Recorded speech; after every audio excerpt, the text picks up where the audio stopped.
Hello, my name is Paula Hurlock, and I thought I would speak a little bit this morning, and fresh out of a meditation, on this whole issue that I'm observing of people just living their lives from lists, from spreadsheets, and from goals.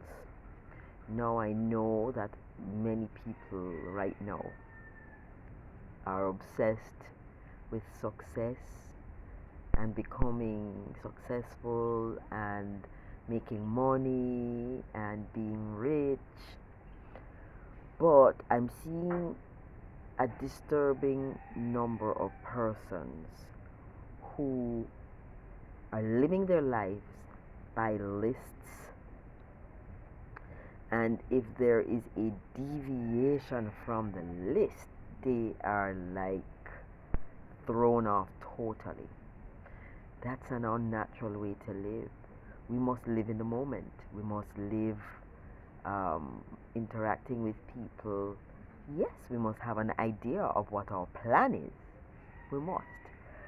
But we can't literally live every moment based on a set of goals and objectives.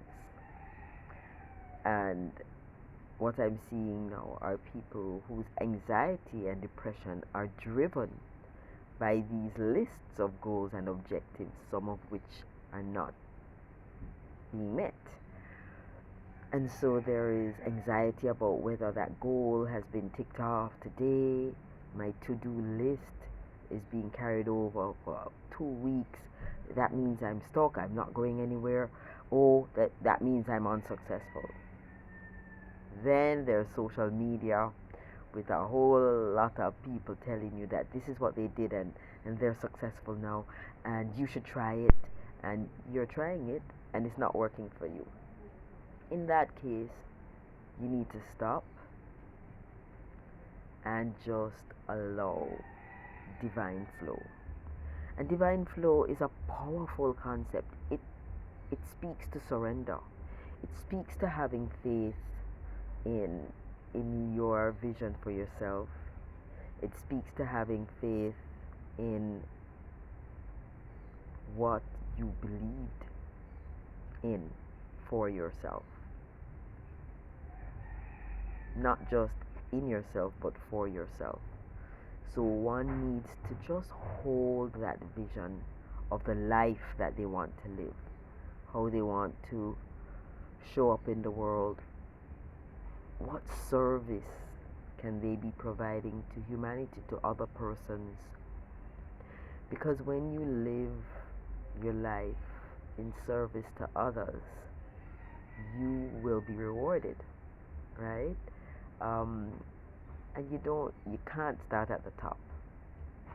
I know there's a lot of people who are saying, listen, you can start at the top, and you can, but there's a lot that gets missed out when you start at the top. There's going to be a disconnection with the bottom.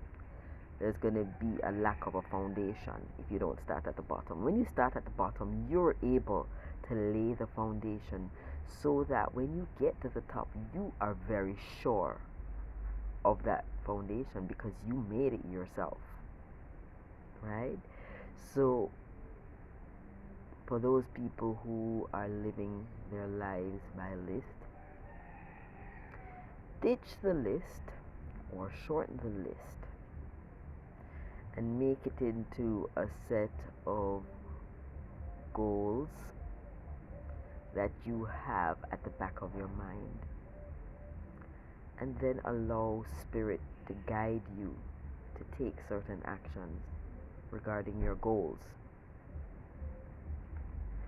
That is a very good way of doing it. But that speaks to you also being very, very connected, spiritually connected, so that you hear when spirit nudges you and you're under no illusion whatsoever as to whether that was a nudge from spirit or an idea or just following something that you saw on social media and it's in your subconscious. You must be able to know the difference between those three things, right? Whatever comes through strongest and purest and makes you most excited, not overwhelmed. If something is making you feel overwhelmed, then it's the wrong thing. When you feel excited and you you, you want to start on it right away because you know it's a winner, that's the one. Okay? So for those people who are living their lives based on lists, living their lives based on spreadsheets, it's unnatural. We were not created to follow a spreadsheet. Businesses are created to follow a spreadsheet, but humans were not really designed to follow a spreadsheet. Human beings are designed to follow the flow of life, to go with the ebb and flow of life, to follow nudgings, to go here, to be there, to speak to that person, to not speak to that person, to retreat, to emerge into the world and be a social butterfly for a while. This is what should guide you. Your intuitions, your inner stirrings, your inner nudges. Not a spreadsheet, not a to do list. Okay? So if you've been living your life too extremely around a to do list or a spreadsheet, just take a moment now, step back, try something different. Try living life naturally. Try following the nudges of spirit.